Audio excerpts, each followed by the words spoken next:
Assalamualaikum, halo, jumpa lagi dengan saya Riku, narator di channel Sonayang Pandang. Kali ini saya datang dengan membawakan satu buah cerita yang berjudul Bisikan yang Menghantui. Bagaimana ceritanya? Mari kita simak saja.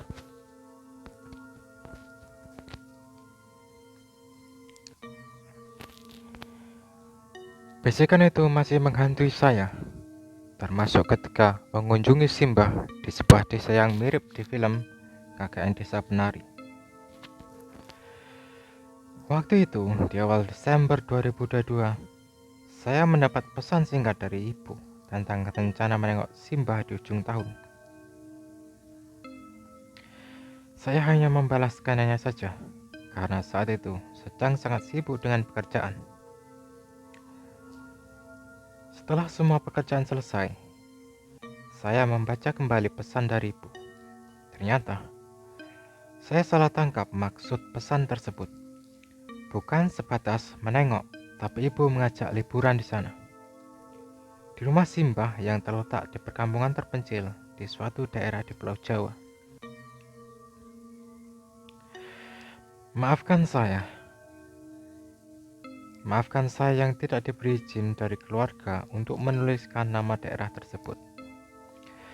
Sebagai gambaran, desa atau perkampungan di mana Simbah tinggal sangat mirip dengan perkampungan di film KKN Desa Penari.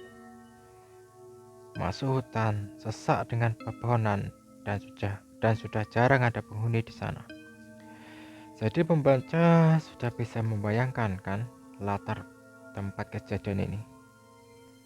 Simbah dari ibu.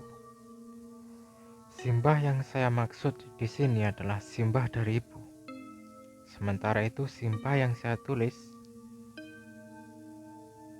di artikel sebelumnya adalah simbah dari sisi ayah saya. Saya dan keluarga biasa memanggilnya nenek, ya sebatas untuk membedakan saja. Untuk mengingatkan pembaca soal teror di Tangerang, silakan baca di sini. Oke.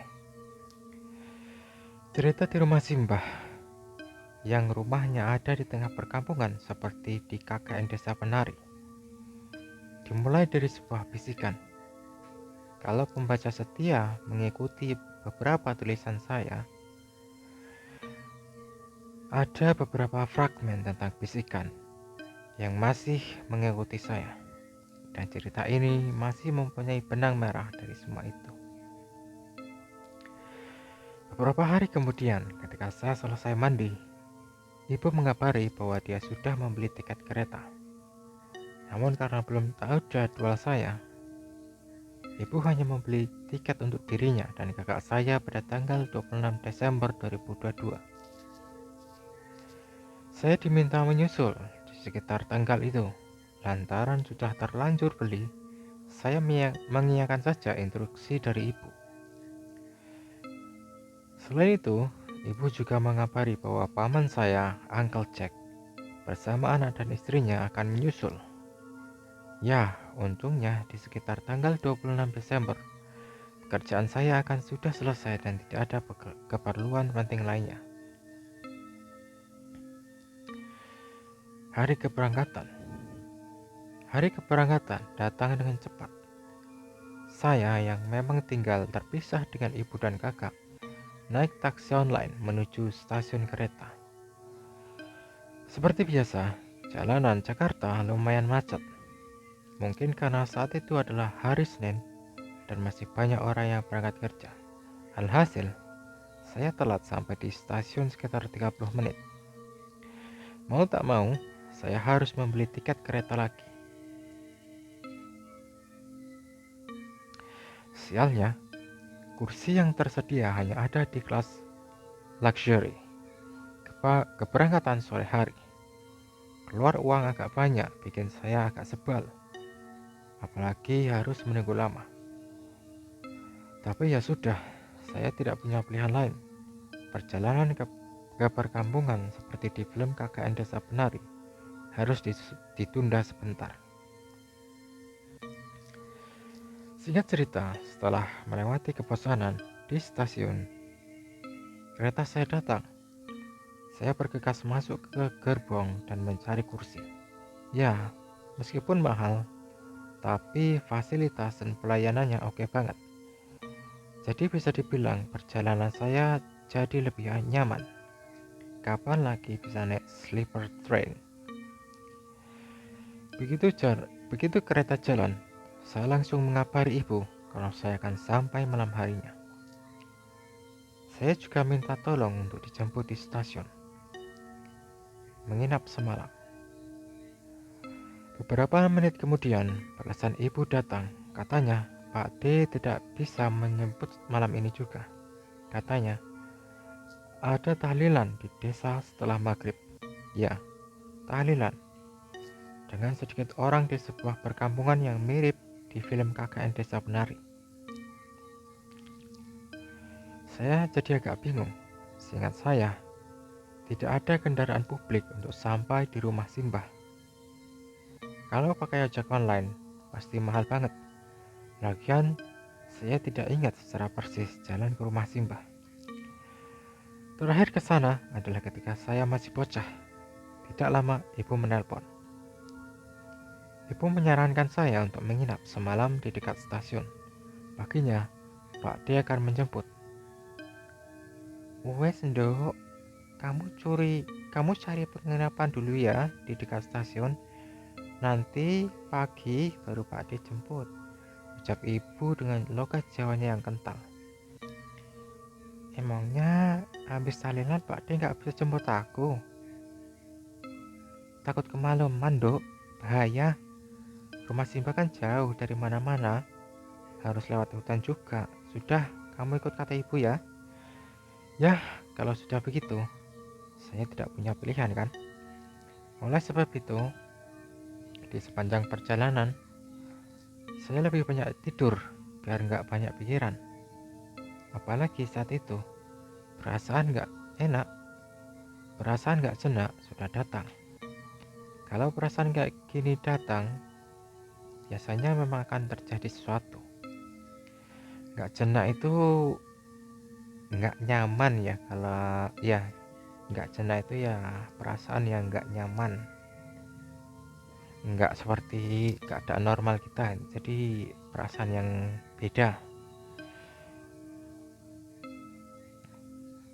perasaan gelisah dan tidak nyaman. Saya menyempatkan untuk pesan kamar hotel di sela-sela tidur. Entah kenapa, rasa tidak nyaman itu semakin tebal. Mungkin karena mendengar kata hutan membuat saya lagi-lagi mengingat kejadian yang tak terjawab di Banten. Apalagi rumah Simbah ada di tengah hutan, sebuah perkampungan yang langsung mengingatkan saya dengan film KKN Desa Penari. Untuk mengisi waktu dan menenangkan pikiran, saya mau ngemil coklat saja. Mengingat coklat bisa bikin hati lebih ringan, makanya saya selalu bawa. Namun, isi tas saya itu memang agak berantakan. Makanya, ketika saya berusaha untuk mengeluarkan bungkus coklat itu, kunci rumah saya malah terlempar keluar hingga ke kursi sebelah.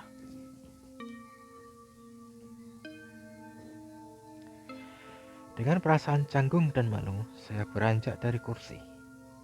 Saya berusaha meraih kunci tersebut hingga gelagak kikuk. Saya membuat suasana semakin canggung. Saya menunduk-nunduk meminta maaf kepada penumpang di sebelah saya karena sudah membuat kegaduhan. Saya mendapati wanita paruh baya yang cantik dan anggun. Dia tersenyum lembut dan mengatakan bahwa tidak terganggu kok. Lalu mengambil kunci di dekat kakinya dan memberikannya ke saya. Ketika hendak meraih kunci dari tangan wanita itu, tiba-tiba saja suara bisikan kembali terdengar. Suara itu cukup membuat saya semakin merasa tidak nyaman. Segera, saya mengucapkan terima kasih dan kembali duduk. Saya menarik napas dan berusaha untuk memejamkan mata dalam-dalam. Berharap saya tidak lagi ditampakkan sosok yang menyeramkan. Mas ojol yang curiga. Setibanya di stasiun X, Saya buru-buru menuju gerbang keluar dan memesan ojek online untuk menuju penginapan yang sudah saya pesan. Ya, saya waktu itu memesan penginapan semacam lodge gitu sih. Kondisi yang super dadakan dan kondisi juga sudah malam. Yang penting bisa istirahat. Saya berdiri di luar gerbang stasiun sembari minum sekotak susu coklat, scrolling media sosial sembari menunggu abang ojolnya datang. Sekitar 10 menit, abang ojol muncul dan mengkonfirmasi nama dan tujuan. Di perjalanan menuju penginapan, seperti biasa, abang ojol membuka pembicaraan untuk sekedar basa-basi biar tidak terlalu hening. Mbak, lagi liburan ya di sini? Iya mas, saya liburan ke rumah Simbah. Saya liburan ke rumah Simbah saya, jawab saya. Emangnya rumah mbaknya di mana? Kok ini tujuannya ke penginapan es ya? Di desa B mas. Ini ibu saya nyuruh untuk nginep dulu, soalnya nanti pagi baru dijemput. Mungkin ada sekitar 30 detik, mas itu tidak merespon sama sekali. Desanya jauh itu mbak, dari sini, terpencil pula. Kata orang desa, di KKN, kata orang desa kayak desa di KKN desa penari itu loh. Memang asli orang sana ya mbak? Percakapan itu seperti mengandung rasa curiga. Namun, saya tampik perasaan janggal itu dan menjawab singkat. Enggak, saya orang Tangerang mas. Penginapan tua. Suara motor memecahkan keheningan malam kota Y saat itu. Gemerlap lampu yang berpendar kekuningan di setiap jalan membuat saya bernostalgia. Sekitar 15 menit berlalu, saya tiba di penginapan es. Saya menganggap penginapan itu tua dan antik, agak gelap, karena lampunya juga tidak terlalu terang. Ya, mungkin karena dia dapat kesan klasik dan homey kali ya. Saya segera menuju lobi biar bisa cepat istirahat. Di lobi, musik tradisional Jawa mengalun lembut. Saya menghampiri meja resepsionis dan mengkonfirmasi pesanan kamar. Laki-laki itu tersenyum ramah dan cukup cekatan. Tak lama dia memberikan kunci kamar dan menunjukkan arah menuju kamar saya. Mungkin karena malam penginapan ini sangat sepi, benar-benar sepi, dan malah jadi menakutkan. Ornamen kayu dan perabotan tua dan antik menghiasi penginapan tersebut. Cukup membuat saya teringat rumah Uncle Jack di Jakarta. Suara decit roda koper saya adalah satu-satunya suara yang terdengar. Sampailah saya di kamar 303. Ketika membuka pintu, entah kenapa saya jadi bergidik. Terpaan hawa yang cukup berbeda dari dalam kamar sesaat membuat saya ragu untuk masuk.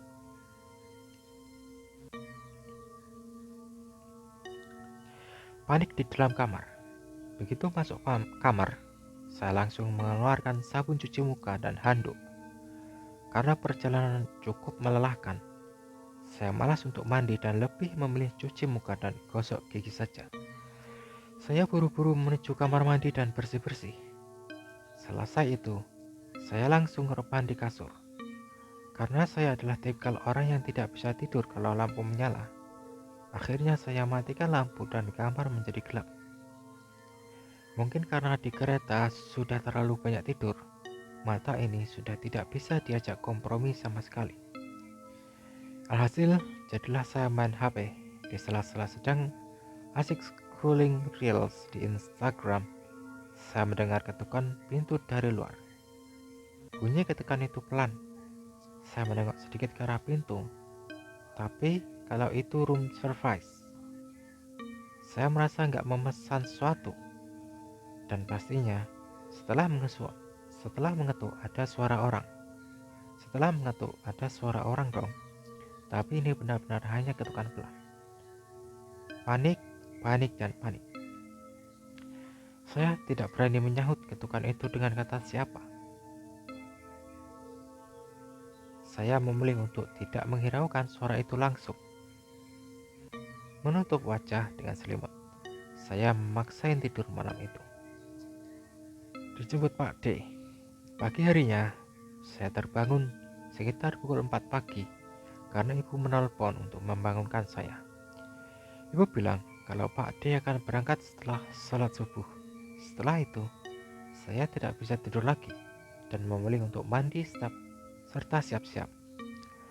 Sekitar pukul 8, Pak D sudah sampai.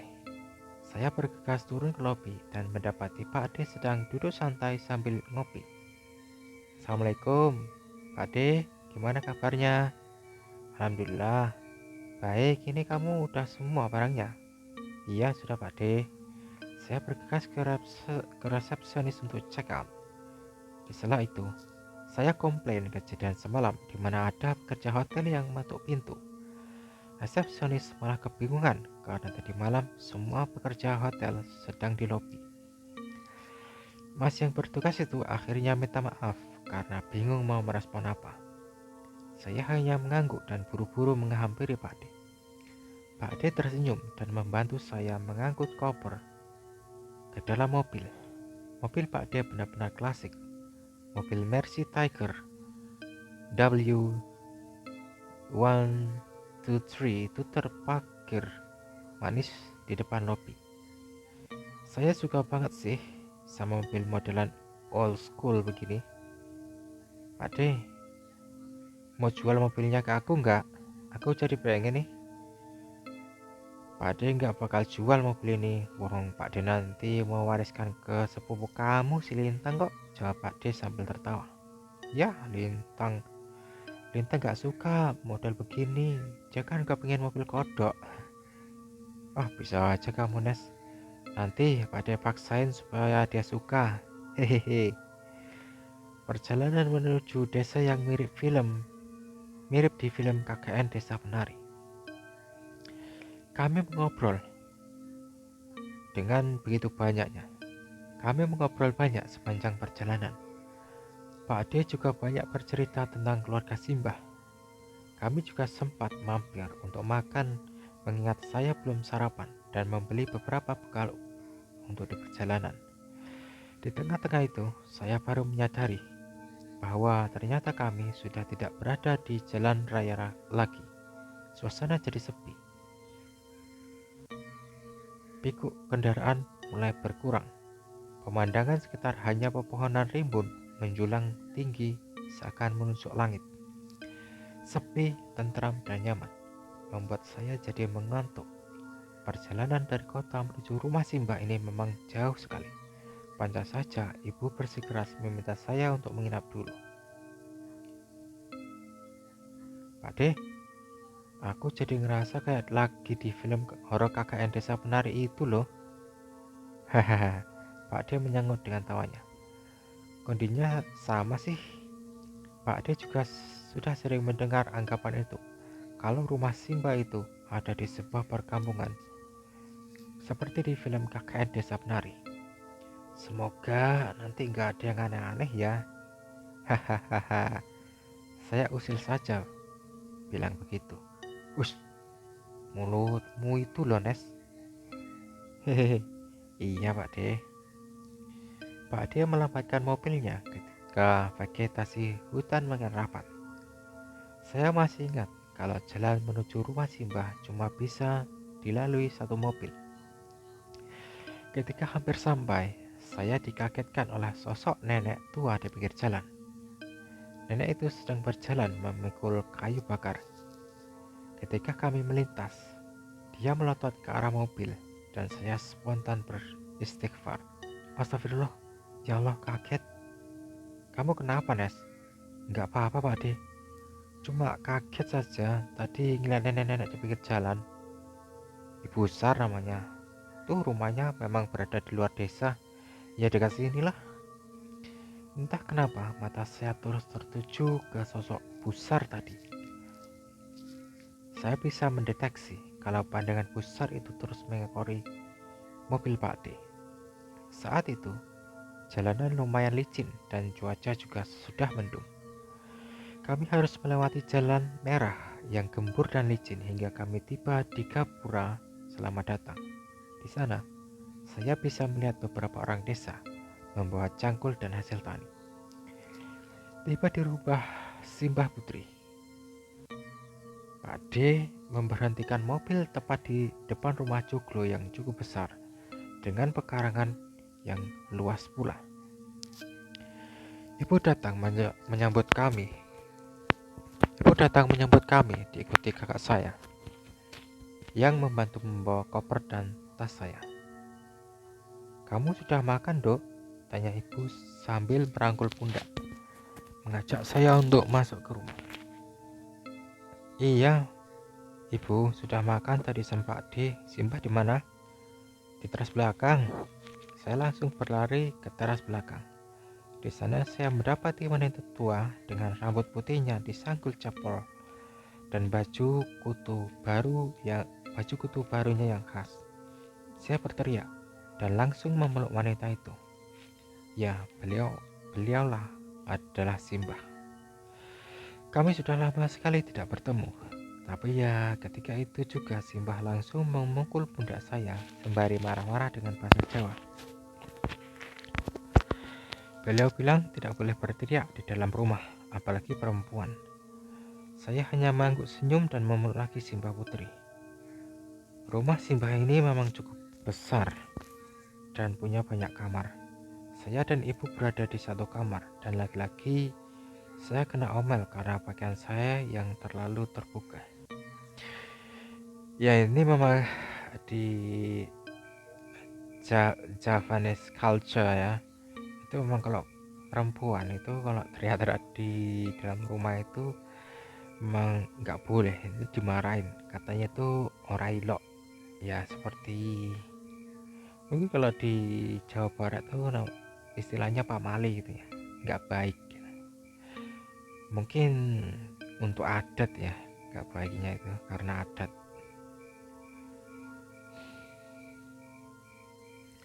ya. Dan lagi-lagi kalau memang di manapun juga, kalau di Jawa ini khususnya ya, sebelum mungkin tahun 90-an itu memang nggak boleh itu pakaian terlalu terbuka, itu pasti sudah dicap miring, nggak baik itu. Apalagi kalau keluar itu kalau pakai pakaian seksi itu ya dicap, itu udah ditandain sama orang, oh ini anak ini udah nggak baik gitu. Jadi nilainya itu menurun di masyarakat, itulah kira-kira. Emang kalau di masyarakat Jawa terutama di tahun 90-an itu ya, adat itu masih kental banget ya. Kalau sekarang saya ya mungkin sekarang udah tidak terlalu ketat lagi ya karena perkembangan zaman. Aduh, Nduk, kamu jangan pakai baju terbuka gitu dong, nanti kena marah lagi sama si Balo. Terbuka gimana, Bu? Aku cuma pakai celana pendek saja sama tank top. Iya kan? Di rumah juga biasa gini. Udah diganti sana. Jangan cari masalah di sini. Saya berdecak sebal dan malas karena harus mengganti pakaian. Mana di sini agak panas. Jadilah malam itu saya, kakak, Pak Ade, dan Simbah Putri makan bersama. Ibu juga membahas tentang rencana kedatangan Uncle Jack. Selesai makan, saya memilih mencari angin di teras belakang rumah. Malam itu rasanya gerah. Mungkin akan turun hujan. Teras rumah Simbah cukup luas dengan pohon beringin putih besar di ujung kiri. Kalau diingat-ingat, setiap keluarga ibu pasti punya pohon beringin putih di rumahnya. Saya ingat betul dulu ibu sempat menanam pohon, tapi akhirnya ditebang dan almarhum ayah saya nggak pernah tahu alasannya. Saya nggak pernah tahu alasan ayah. Sesajen di rumah Simbah Putri. Tak lama kemudian ibu memanggil saya untuk masuk dan menutup pintu teras belakang. Ketika hendak masuk, saya sempat melihat semacam sesajen di belakang rumah. Bau sajen yang khas itu pun membuat saya agak sedikit penasaran, tapi juga takut secara bersamaan. Dalam hati, saya bertanya, kok bisa-bisanya ada sesajen di belakang rumah? Setahu saya, keluarga ibu sudah lama sekali meninggalkan budaya kejawen. Saya menghampiri sesajen itu dan mengangkat tampahnya. Taruh itu, Nes. Nes, taruh. Taruh itu. Cepat. Suara Pak D mengagetkan saya. Pak D segera menghampiri dan mengambil sesajen yang saya pegang. Beliau menaruh lagi di tempat semula. Suasana canggung menyelimuti keadaan saat itu. Saya sempat bertanya, kenapa ada sesajen di sini? Pak D menjelaskan bahwa Simbah Putri masih melanjutkan tradisi keluarga, walau Simbah mengklaim hanya sekedar menjaga tradisi semata. Tidak ada intensi seperti dulu. Ini masalah sesajen ya. Harus dibedak, kalian harus tahu ya, sebagai orang Muslim ini, jangan takut dibilang enggak Jaweni, orang Jawani gitu. Jangan takut dibilang seperti itu, karena saya pribadi, sajen itu ya asosiasinya pasti ke Muslim.